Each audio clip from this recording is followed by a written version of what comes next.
ಸೂರ್ಯ ಉದಯಿಸದ ದಿನವಿತ್ತ? ಹೌದು, ಇದರ ಉಲ್ಲೇಖ ಬ್ರಹ್ಮಾಂಡ ಪುರಾಣದಲ್ಲಿದೆ. ಭೂಮಿ ರಚನೆಯಾದ ದಿನದಿಂದ ಇಲ್ಲಿಯವರೆಗೆ ಸೂರ್ಯ ಆ ಒಂದು ದಿನ ಹುಟ್ಟಿರಲಿಲ್ಲ. ಯಾಕೆ? ಉಗ್ರ ತಪಸ್ ಎಂಬ ಒಬ್ಬ ವ್ಯಕ್ತಿ, ಆತನಿಗೆ ಶೀಲವತಿ ಎಂಬ ಪತ್ನಿ.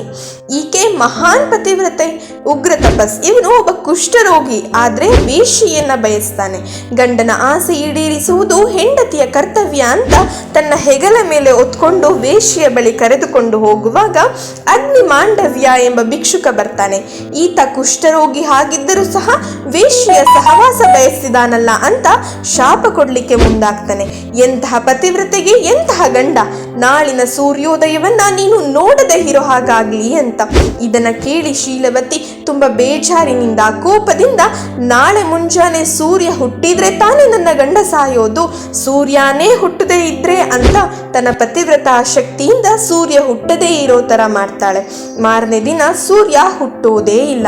ಅರುಣ ಸೂರ್ಯ ಉದಯಿಸೋ ಸಮಯಕ್ಕೆ ಸರಿಯಾಗಿ ಬರ್ತಾನೆ, ಆದ್ರೆ ಸೂರ್ಯ ಇನ್ನೂ ಎದ್ದಿರೋದಿಲ್ಲ.